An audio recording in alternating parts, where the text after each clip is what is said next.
4 years, we have watched from the sidelines.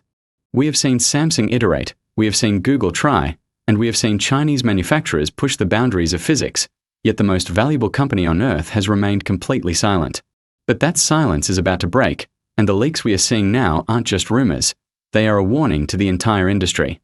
You are not just looking at another phone, you are looking at the device that is going to redefine what a computer is for the next decade. We are talking about the iPhone Fold, tentatively scheduled for 2026, and the data suggests Apple isn't just late to the party, they are planning to buy the venue and shut it down. If you think you know what is coming based on the Galaxy Z Fold or the Pixel Fold, you are looking in the wrong direction, because Apple is solving problems you didn't even realize were problems until now. Let's talk about the display because this is where the war will be won or lost. The biggest complaint with current foldables is the crease, that visible trench running down the middle of your screen. Recent supply chain reports indicate that Apple has been rejecting display panels from Samsung and LG for over 3 years. Why? Because they weren't perfect.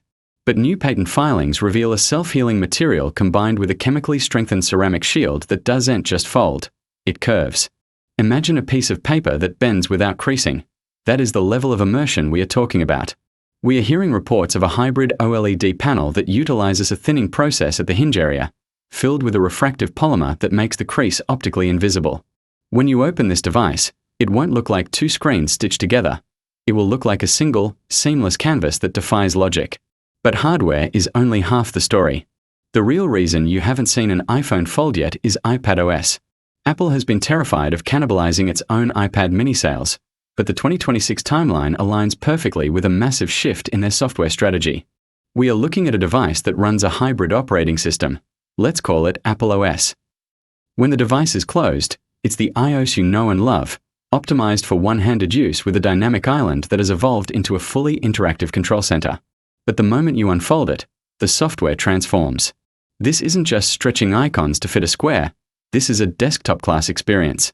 We are talking about true multitasking, stage manager support, and potentially even the ability to run simplified Mac apps. This is the killer feature that Samsung has tried to emulate with Directs, but Apple is going to perfect it. Now, we have to address the elephant in the room, the form factor. Will it be a flip or a fold? The leaks are conflicting, but the money is on a hybrid approach that leans towards the fold style but with a completely different aspect ratio. Current foldables are often too narrow when closed or too square when open. Apple seems to be testing a wider, passport-style chassis that feels like a standard iPhone Pro Max when closed, but opens into a cinematic 8-inch tablet. This requires a hinge mechanism that is incredibly complex. The rumors point to a gearless friction hinge made of titanium, which reduces weight and increases durability.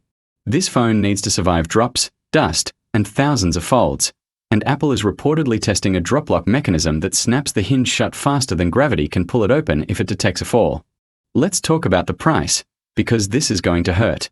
Apple has never been shy about charging a premium, and the iPhone Fold 2026 is positioning itself as an ultra-category device. We are likely looking at a starting price north of $2,000. That sounds insane, until you realize what this replaces. If this device can effectively replace your iPad, your Kindle, and potentially even your laptop for light work, the value proposition changes. You aren't buying a phone, you are buying a pocketable ecosystem. This is why the 2026 release date is so critical. It gives Apple time to transition their user base to higher cloud storage tiers and more robust wireless accessories, because this phone will likely be portless. Yes, you heard that right. To maximize internal space for the battery, which needs to be split into 2 cells, Apple might finally kill the USB-C port entirely on this model, relying fully on a faster, high-wattage MagSafe revision. The camera system is another area where foldables usually suffer, but the 2026 iPhone Fold is rumored to carry the full Pro camera array. How? By utilizing the extra thickness of the folded state to house larger sensors without a massive camera bump. Imagine having studio-quality lenses on a device that can prop itself up. You don't need a tripod anymore. The phone is the tripod. This opens up a new era of content creation where the device is its own studio. We are also seeing patents for a secondary display on the back, not just for notifications, but as a viewfinder for taking selfies with the main rear cameras. This would instantly make the iPhone Fold the best vlogging camera on the market, period. So, why wait until 2026? Why not now? The technology exists, the market is ready, but the durability isn't Apple-proof yet. Apple cannot afford a Galaxy Fold 1 foot disaster where screens are breaking in reviewers' hands. They are waiting for the second generation of solid-state batteries to ensure this thing lasts all day with a massive screen. They are waiting for the 2nm chip process to ensure it runs cool while powering millions of pixels. The iPhone Fold 2026 isn't just a phone. It is Apple's declaration that the smartphone era is peaking, and the era of the ambient computer is beginning. When this device drops, it will not be an option. It will be the standard. The only question left is, are you going to be ready to make the switch, or will you be left holding onto a slab of glass that suddenly feels like a relic from the past?